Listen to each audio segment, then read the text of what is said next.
Is it a good time to sell your house, or should you wait until next year? I want to share a specific strategy with you that will allow you to get the highest price when you sell, but also lock in a lower mortgage payment when you buy. This strategy gives you the best of both worlds. Now, I'll admit this video is a little long, but I want it to be as informative as possible. By the way, I'm a licensed realtor here in Central Ohio. Even if you choose not to work with me and work with another agent, I wanted to give you my honest advice for 2023. All right, let's get started. This might surprise a lot of people, but based on recent sales data, here's the truth about selling your home in 2023. I've narrowed it down to 3 things you need to know before listing your home for sale. I'll be honest, the first is bad news, but the second 2 are good news. I'll start with the bad news, but keep watching all the way to the end of this video, as points number 2 and number 3 are actually good news. Number 1, the bad news is that interest rates are still really stinking high. There are 2 dates you need to keep in mind if you're thinking of selling your house this year: October 31st and November 1st, December 12th and 13th. These are the official dates that the Federal Reserve is meeting to discuss either raising or lowering interest rates. Now, I don't have a crystal ball, but I think it's safe to say that rates will remain high for at least the next 6 months. This is actually an opportunity, and here's why. Normally, people think about low interest rates as being great for buyers, not sellers, because it makes the monthly mortgage payments cheaper.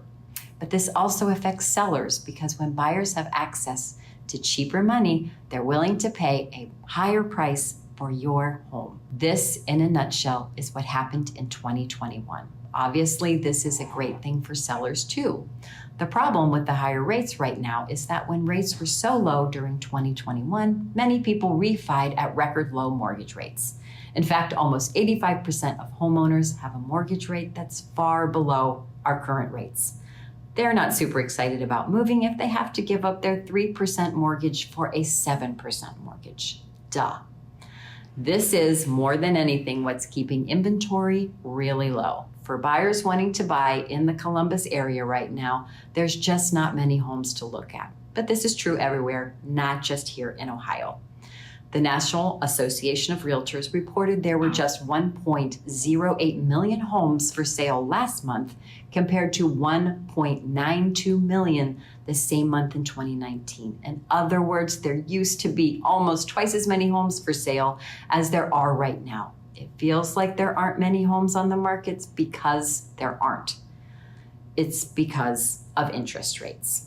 So if you want to sell, you'll still get a great price for your home right now. Home prices are still high here in Central Ohio, and they'll stay that way for the next 5 to 10 years. I'll explain why in a minute. Which leads me to point number 2, and it's actually really good news. The second thing you need to know, which is good news, is that home prices are expected to remain stable and probably even increase over the next several years. There is no crash coming. This is good news because it means you don't need to stress out about waiting and trying to time the market. One of the biggest mistakes I see buyers making here is they want to wait until prices come down or wait until interest rates come down. Waiting is not a good strategy. As the old saying goes, don't wait to buy real estate and wait. This is especially true in 2023 because of one simple word: demographics. The largest generation in American history, millennials, are reaching peak home buying age this year. This ensures there will be a strong, consistent demand for homes for at least the next 5 to 10 years. In other words, prices are not coming down. Even when mortgage rates come down as they're expected to in 24, home prices will not come down in any major way. If anything, home prices will probably increase in 2024. This is why you shouldn't wait, because you will pay a higher price. When interest rates become cheaper, people will have more purchasing power, and this will bid up the prices of homes. I fully expect to see crazy multiple offer situations again in 24 when mortgage rates come down. Unfortunately, it will probably feel like 21 all over again. which brings me to my third point.